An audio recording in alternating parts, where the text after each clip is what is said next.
How you doing out there in YouTube land? Coming at you with a couple more of my American-made fixed blades. Getting to the last of my American-made fixed blade collection. This one right here is a buck Kalinga. This is from the 1980s. Or actually, it was from the 1970s, rather, late 70s. This was my father's knife. He passed away in 1980. He gave it to me when I joined the Army. But this was his knife. It had scratches on it. It was used. It was a hunting knife for him. That was his favorite hunting knife. Buck Kalinga, made in USA. Don't have the original box or anything for this one. This is one that was passed down. This is the way I keep it. I keep it in the container like that. I don't use it. Just pull it up to see it. It has a cut in the sheath. You can tell this was really used. Puts in a sheath like this. That's where he used to carry it. His favorite hunting knife. Skinning animals. Mostly for skinning animals, that's what he used it for.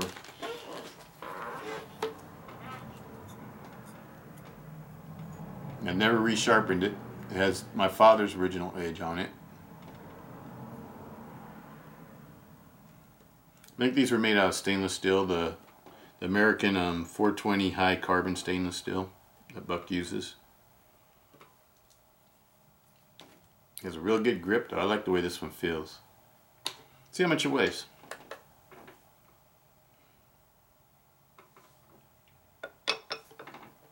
.1 ounces. 11.1 ounces. I'm not sure what kind of wood that they use. It has a hardwood handle. Looks like black linen micarta or something like that. I don't know. And it's held on by 3 brass rivets. And then it has a brass guard that's held on by 2 brass rivets. You can see the rivets. It's an upswept blade. It's good for skinning. Real sharp point.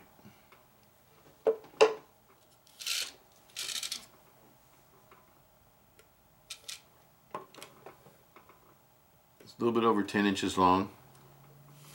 The blade is about a little bit over 5 inches long. The cutting edge of it is about 4.5 inches long. The handle, the part that you can actually hold on to, is like about 4.5 inches. Handle total length is about 5 inches long, including the guard. Feels like a 5-inch handle. It feels a little bit bigger than a 4.5-inch handle. The guard holds your hand in there really well so you don't slide forward on the blade. But it also has a cutout where you can choke up on the blade for skinning. Doing a delicate work. But this was his favorite knife. Like I said, it shows wear because this is one that got used. We used to always carry. My dad's favorite knives were buck knives. He used to like buck knives and old timers. Charade Walden old timers, I think that's what it was. Charade old timers. Those are his 2 favorite knives. My grandpa Ribs used to like the Charade cutlery knives. I think that's why my dad liked the Charade knives, but he really liked buck knives. The ones that he carried the most was this one, the buck knives.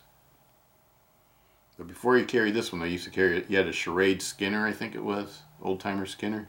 That one's gotten lost and don't know where that one is.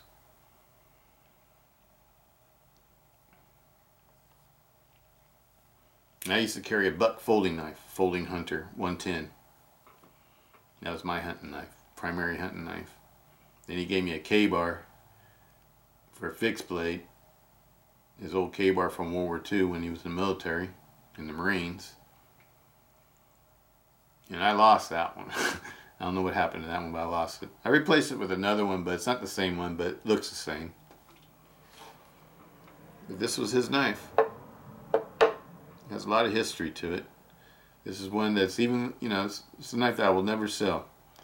Because all the wear on it was wear that my father put on it, not wear that I put on it. I never carried or used this knife.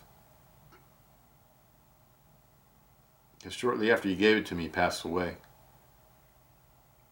I went in the military when I was 18 years old in 1979, and my father passed away at the end of 1980, December 28, 1980.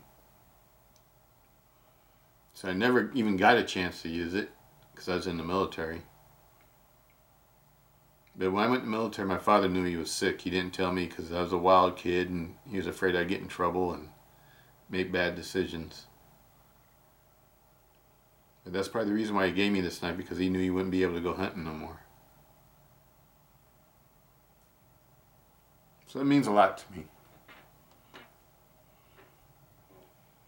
But anyway, that's my buck Kalinga, one of my most treasured fixed blade knives I have. Hope you enjoyed.